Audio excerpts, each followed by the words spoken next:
Good evening and welcome to Tucker Carlson Tonight. So not long after Jack Ruby shot Lee Harvey Oswald on camera in the basement of Dallas Police Headquarters, a lot of Americans started to have some questions about the Kennedy assassination.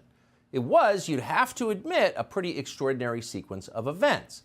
A lone gunman murders the President of the United States, and then, less than 48 hours later, that lone gunman is himself murdered by another lone gunman.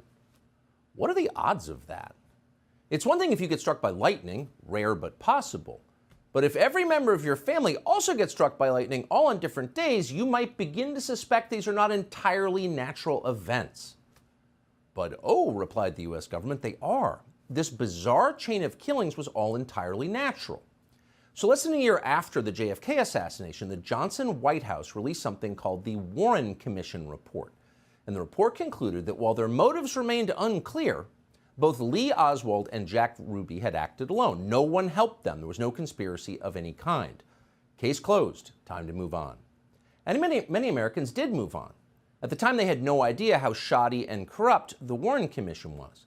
It would be nearly 50 years before the CIA admitted under duress that, in fact, it had withheld information from investigators about its relationship with Lee Harvey Oswald. But even then, at the time, before that was known, the government's explanation didn't seem entirely plausible, and some people started asking obvious questions about it. It was at that point, as Americans started to doubt the official story, that the term conspiracy theory entered our lexicon. As Professor Lance DeHaven Smith points out in his book on the subject, the term conspiracy theory did not exist as a phrase in everyday American conversation before 1964. In 1964, the year the Warren Commission issued its report, the New York Times published 5 stories in which conspiracy theory appeared. Now today, of course, the term conspiracy theory appears in pretty much every New York Times story about American politics. It's wielded, now as then, as a weapon against anyone who asks questions the government doesn't feel like answering. But despite 60 years of name-calling, those questions have not disappeared. In fact, they have multiplied with time. And here's one of them.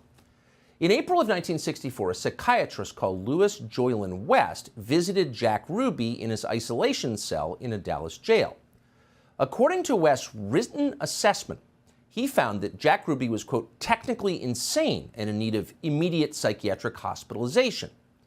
Those are conclusions that, puzzlingly, no one who had spoken to Jack Ruby previously had reached. Ruby had seemed perfectly sane to the people who knew him. Louis Joylan West pronounced him crazy. But what West did not say was that he was working for the CIA at the time. Louis Joylan West was a contract psychiatrist for the spy agency. He was also an expert on mind control and a prominent player in the now infamous MK-Ultra program, in which the CIA gave powerful psychiatric drugs to Americans without their knowledge. So of all the psychiatrists in the world, what in the world was this guy doing in Jack Ruby's prison cell? The media did not seem interested in finding out. In fact, the New York Times, in an extensive 1999 obituary of West, never mentioned the fact that he had worked for the CIA, much less his time in Jack Ruby's cell, which seems relevant. So you can see why non-crazy people would wonder about what really happened, and of course many have wondered. In 1976, long forgotten, the House of Representatives empaneled a special committee to reinvestigate the JFK assassination. Their bipartisan conclusion? Jack Kennedy was almost certainly murdered as the result of a conspiracy. But the question is, a conspiracy by whom? Well, the obvious suspect would be the CIA. Why else would the agency withhold critical evidence from investigators? Is there a benign explanation for that, for maintaining this level of secrecy for this many years? Not that we're aware of. And it is illegal. In 1992, Congress passed the President John F. Kennedy Assassination Records Collection Act.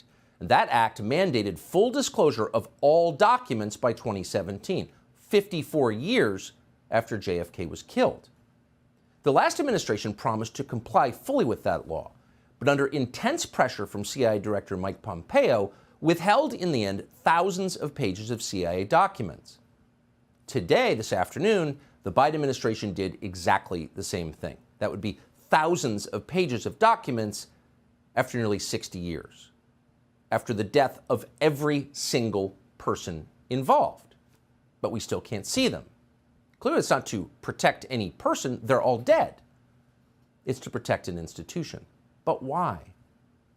Well, today we decided to find out. We spoke to someone who had access to these still hidden CIA documents, a person who was deeply familiar with what they contain. We asked this person directly, did the CIA have a hand in the murder of John F. Kennedy, an American president? And here's the reply we received verbatim. Quote, the answer is yes. I believe they were involved. It's a whole different country from what we thought it was. It's all fake. It's hard to imagine a more jarring response than that. Again, this is not a, quote, conspiracy theorist that we spoke to. Not even close. This is someone with direct knowledge of the information that once again is being withheld from the American public. And the answer we received was unequivocal. Yes, the CIA was involved in the assassination of the president. Now, some people will not be surprised to hear that. They suspected it all along. But no matter how you feel about or what you thought about the Kennedy assassination, pause to consider what this means. It means that within the U.S. government, there are forces wholly beyond democratic control. These forces are more powerful than the elected officials that supposedly oversee them. These forces can affect election outcomes. They can even hide their complicity in the murder of an American president. In other words, they can do pretty much anything they want.